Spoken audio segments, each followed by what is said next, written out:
Assalamualaikum warahmatullahi wabarakatuh. Di video ini saya akan menjelaskan sedikit tentang manajemen strategi.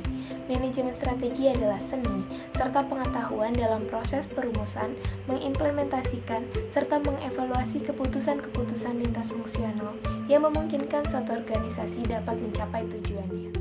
Adapun tujuan dari manajemen strategi yaitu yang pertama, melaksanakan dan mengevaluasi strategi yang telah dipilih secara efektif dan efisien. Yang kedua, mengevaluasi, meninjau dan mengkaji ulang situasi serta melakukan berbagai penyesuaian dan koreksi apabila terjadi penyimpangan dalam pelaksanaan strategi. Yang ketiga, melakukan pembaruan strategi agar sesuai dengan perkembangan lingkungan eksternal. Dan yang keempat, senantiasa melakukan inovasi terhadap produk agar sesuai dengan selera konsumen. Di dalam manajemen strategi terdapat ruang lingkup yang dibagi menjadi dua, yaitu lingkungan eksternal dan lingkungan internal. Di dalam lingkungan eksternal terdiri dari lingkungan khusus dan lingkungan umum. Lingkungan umum meliputi ekonomi, politik, hukum, budaya, teknologi, dimensi internasional seperti globalisasi dan paham ekonomi, serta kondisi lingkungan alam. Dan dalam lingkungan khusus terdiri dari pemilik, pelanggan, pemasok, klien, pesaing, dan lainnya.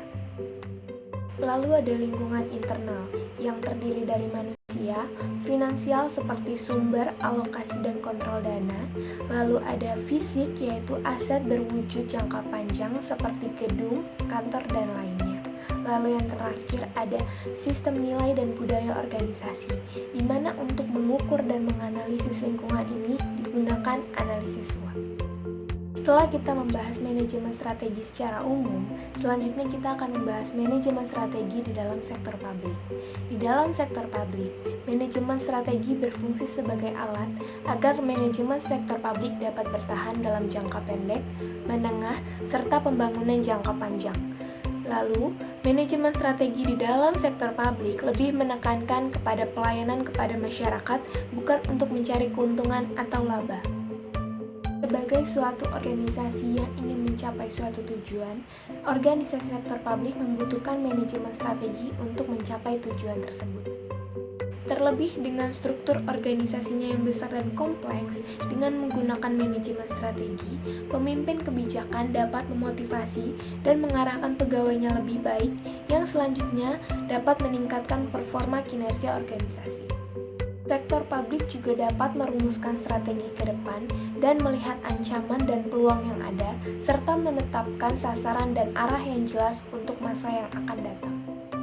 Dan untuk menetapkan strategi suatu sektor publik, hal yang perlu diketahui adalah model manajemen strategi yang ada. Setidaknya ada 4 model strategi yang biasa dikenal, yaitu yang pertama, model perencanaan klasik, yang kedua, model bisnis, yang ketiga, model perencanaan visioner, dan yang keempat, model manajemen strategi peramalan. Dengan menerapkan apa yang ada di dalam manajemen strategi, diharapkan sektor publik dapat menjadi instansi yang adaptif dan fleksibel, serta dapat mengurangi birokrasi yang rumit dan lebih transparan. Mungkin itu saja yang dapat saya bagikan, kurang dan lebihnya saya mohon maaf. Saya ucapkan terima kasih. Wassalamualaikum warahmatullahi wabarakatuh.